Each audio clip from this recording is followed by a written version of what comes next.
যোৱা পৰহি মই ফেচবুক লাইভত এটা কথা উল্লেখ কৰিছিলোঁ যে অসম চৰকাৰৰ তৃতীয় আৰু চতুৰ্থ শ্ৰেণীৰ যি পৰীক্ষা হ'ব তাত আমি লোকসেৱা আয়োগৰ আৰ্হিত প্ৰিলিমছ আৰু মেইনছ আমি অনুষ্ঠিত কৰিম।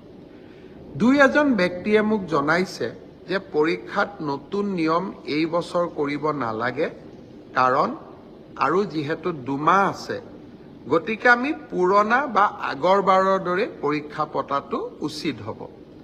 আমাৰ চৰকাৰখনে সদায় ৰাইজৰ কথা শুনিবৰ বাবে চেষ্টা কৰে, কাৰণ আমি বিশ্বাস কৰোঁ লাও যেনেকৈ পাতৰ তলত থাকে, চৰকাৰো ৰাইজৰ তলত থাকে, ৰাইজৰ ঊৰ্ধ্বত নহয়।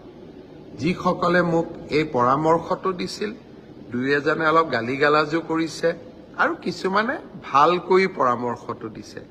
গালিগালাজ কৰা সকলকো মোৰ মৰম জনাইছোঁ আৰু ভালকৈ কোৱা সকলকো মোৰ সন্মান জনাইছোঁ। আপোনালোকৰ পৰামৰ্শ অহা 2-3 দিনত আমি বিবেচনা কৰিম আৰু যিহেতু পৰামৰ্শটোত মেৰিট আছে যে হয় 2 মাহ থাকোঁতে পৰীক্ষাৰ পেটাৰ্ণ এটা সলনি কৰিব নালাগে, বিষয়টো আমি ডেফিনেটলি আমি বিবেচনা কৰি অহা 2-3 দিনতে আপোনালোকক ইয়াৰ সিদ্ধান্তৰ বিষয়ে মই অৱগত কৰিম। আজি দিনটোত ছাত্ৰ ছাত্ৰীসকলৰ কল্যাণৰ কাৰণে আমি আৰু 2খন মিটিং কৰিছিলোঁ। আমি প্ৰত্যেক বছৰে আনন্দৰাম বৰুৱা বঁটা দিওঁ উচ্চ মাধ্যমিক পৰীক্ষাত ভাল ৰিজাল্ট কৰা ষ্টুডেণ্টসকলক, আৰু হায়াৰ ছেকেণ্ডাৰী ছোৱালীসকলক ফাৰ্ষ্ট ডিভিজন পালে আৰু ষ্টাৰ পালে ল'ৰাসকলক আমি স্কুটি দিওঁ। এই 2খন আঁচনিৰ সুবিধা আমি যাতে 30 নৱেম্বৰৰ আগতে ছাত্ৰ ছাত্ৰীসকলক দিব পাৰোঁ, তাৰ বাবে আজি আমি আৰু 2খন মিটিং কৰিছিলোঁ। মই ভাবোঁ যে 30 নৱেম্বৰৰ আগতে আমি 2খন আঁচনিৰ সুবিধা ছাত্ৰ ছাত্ৰীসকলক দিব পাৰিম। বহু সময়ত কিছুমান বাতৰি কাকত আদিয়ে প্ৰচাৰ কৰে যে চৰকাৰে নামভৰ্তি কৰি চৰকাৰে টকা সংগ্ৰহ কৰে, চৰকাৰৰ ৰাজহলৈকে টকা আনে। কিন্তু আজি আমি বিনামূলীয়া নামভৰ্তিৰ টকা মহাবিদ্যালয়সমূহক উভতাই দি আমি আকৌ এবাৰ প্ৰমাণ কৰিলোঁ যে আমাৰ চৰকাৰে কলেজৰ পৰা টকা অনাৰ কথাটো বাদেই আমি ওলোটাই কলেজক বিনামূলীয়া নামভৰ্তিকৰণৰ বিপৰীতে আমি টকা দিওঁহে। অসমৰ ছাত্ৰ ছাত্ৰীসকলৰ প্ৰতি ই আমাৰ দায়বদ্ধতা। আনকি কোনোবা এখন কলেজত নামভৰ্তিৰ কাৰণে প্ৰধান শিক্ষক বা অধ্যক্ষজনে 600 টকা লৈছে, তাৰো মই খবৰ পালে নিৰাময়ৰ প্ৰচেষ্টা কৰোঁ।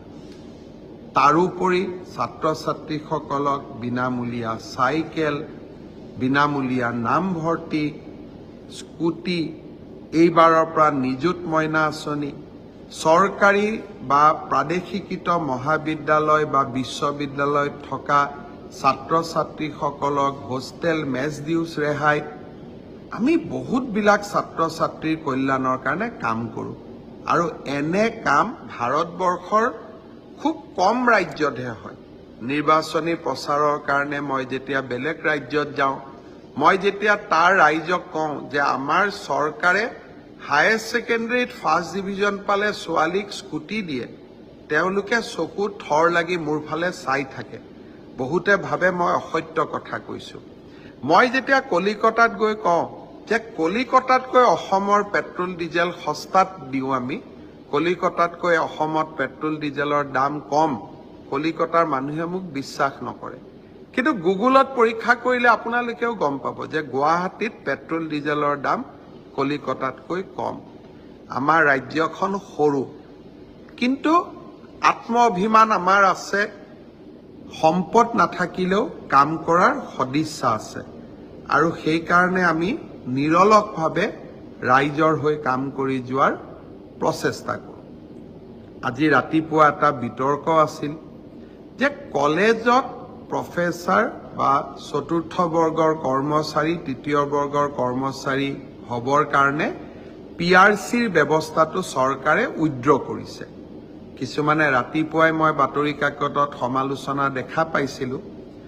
মই শিক্ষামন্ত্ৰীক সুধিছিলোঁ যে আমাৰ PRCৰ ব্যৱস্থাটোক প্ৰত্যাহাৰ কৰা হৈছে নেকি। শিক্ষামন্ত্ৰীয়ে মোক কৈছিল যে গুৱাহাটী উচ্চ ন্যায়ালয়ে PRCৰ ব্যৱস্থাটো আইনী ব্যৱস্থা বুলি নামানে কাৰণে এই ব্যৱস্থাটো প্ৰত্যাহাৰ কৰিছিলোঁ। কিন্তু তাৰ পৰিৱৰ্তে আমি এটা ডাঙৰ ছেফগাৰ্ড দিছিলোঁ যে অসমত যদি কোনোবাই চাকৰি কৰিব খোজে তেওঁ অসমীয়া, বড়ো বা বৰাক উপত্যকাত চাকৰি কৰিব খুজিলে বঙালী, হিন্দী ভাষা জানিব লাগিব। অৰ্থাৎ লোকেল লেংগুৱেজ নাজানিলে আমাৰ অসমৰ মহাবিদ্যালয় হওক, চৰকাৰী কাৰ্যালয়তে হওক কোনেও চাকৰি কৰিব নোৱাৰে। অৰ্থাৎ আমি লোকেল লেংগুৱেজৰ ওপৰত ইমানেই গুৰুত্ব দিছিলোঁ যাতে বাহিৰৰ পৰা কোনেও আহি অসমত চাকৰি ল'ব নোৱাৰে।